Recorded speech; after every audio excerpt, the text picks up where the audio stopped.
shot the top section as far as the technical part is concerned. I went through, like I said before, and dug the back sections and inverted into the center. One thing I want to say about inverting to the center is you mentioned cross-checking, and that's also something you can do in the mirror as well. I don't have a mirror, so I might be hopefully not over-directing too far or too little, but the idea is when you look in the mirror, you can see the straight line here. And so if you're holding that, you really want to maintain that discipline and get right there. You can look in the mirror and see where you are. You might be a little more this way, you might be a little more this way.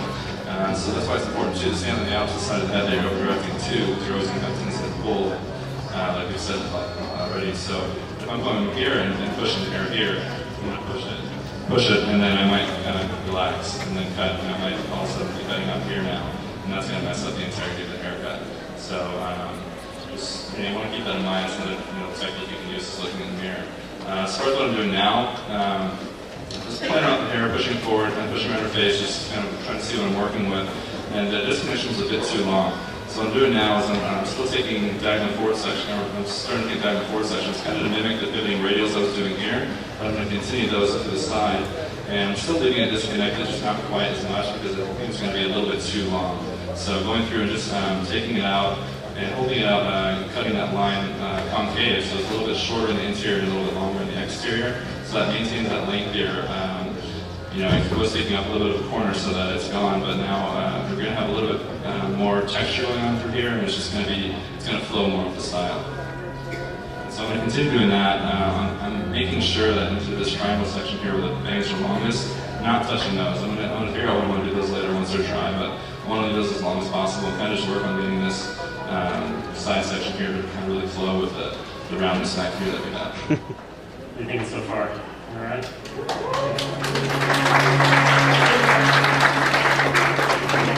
Everything we do it for you. Should write a song about that. I think it's already been written. Millions. A guy named Brian. Yeah. Never thought. It's funny what your brain does when you're on the spot. You come up with random references.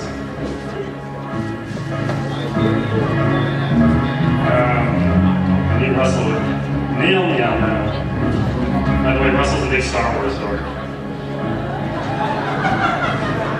He told me that my next model looks like Queen of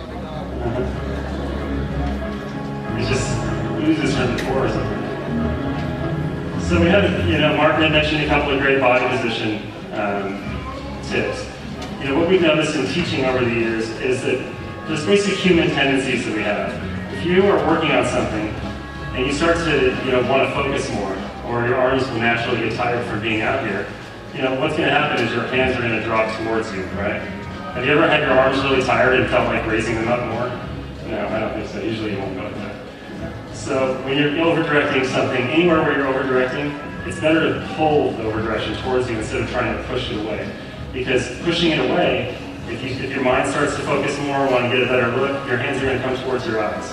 And your graduation that you're building up, or your over-direction, or your progression in length that you're building up, is going to go askew. You might be cutting a nice progression, then you get lazy in it, and you lose the line. So a lot of what we do as hairdressers is really based, it's almost like a Tai Chi experience, where it's just very conscious of your body position and your hands. I don't know how many muscles are in the hand. I know that's quite a few. And that in itself is an instrument. Mastering every single muscle and being able to spread your fingers out however different way, support hairs. And I've found that hair cutting is just as much about having a good eye as it is about having good hands.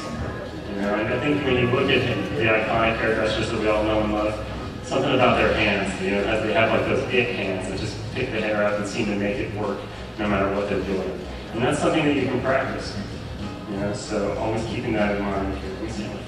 I'm just going to continue working this fringe here, and I'm going to flat iron, and we're going to nail out the perimeter. I think I'd like to go through this side and just alleviate a little bit of the weight by working it more up at a layering angle of 90 degrees coming through here, just to collapse out a little bit and increase the appearance of that point that we're working to.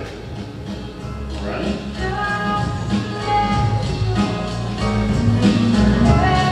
Now I'm just coming to the section that I left. If I were to do this haircut without the pre-section pin curls, I would have taken that section from recession to recession around the top of the head. And then I would have left that out, did my round graduation, and then dropped the top down to my cut and my guideline. So it's a little unorthodox because I only have this one little patch that reaches from the top. So I'm taking really thin sections, bringing this down, create my weight line that moves to the side. And so it's pretty simple, and then I'm just gonna blow dry it. But it's just I'm having fun up here. It's working with the network is a really great thing.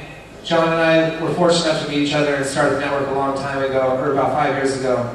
But working with an eclectic group of hairdressers that all come from different backgrounds of hairdressing, that we could all work together and share techniques and not create our own style, but really just come here and not have somebody tell us what to say or what to do, be a puppet on strings, so we can really deliver the education or the inspiration that you guys need.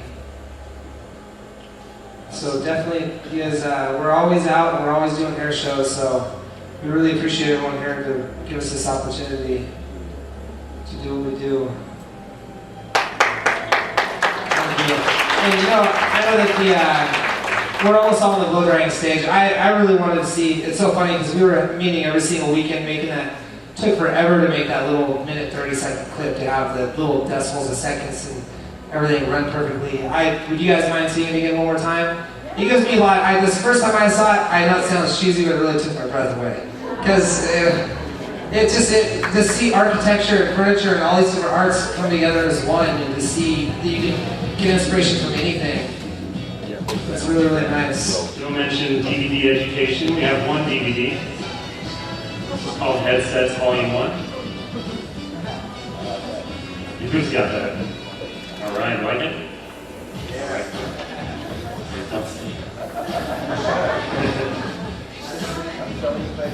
That's right. Spoiler alert. There's 3 haircuts on this DVD. I don't know if you can get it. Where's the camera? Get the close up. All right, so we have the graduated bob, a nice men's haircut, and then a nice little wedgie and round layer haircut. So what we wanted to do with headsets is to create a universal approach to haircutting in the sense that this gives you every single little bit about what the section does, what the body position involved in, the angle that you're cutting. We just really tried. Some people have told me that we gave away too much information in one DVD, that we needed to trickle it out more. He's probably around here somewhere, but I'm not going to call him out that day.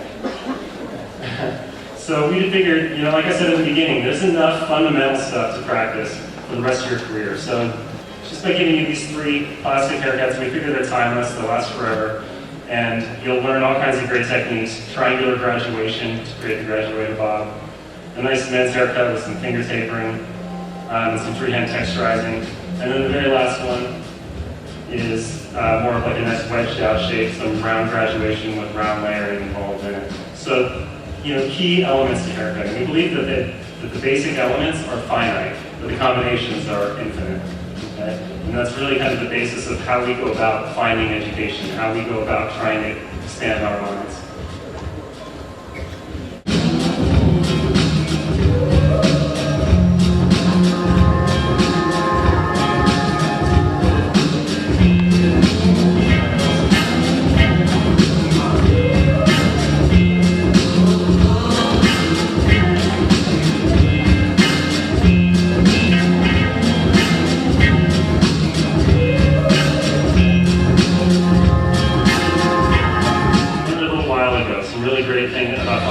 When I wanted to create a line on the face or the fringe, I used to just bring the flat iron straight out.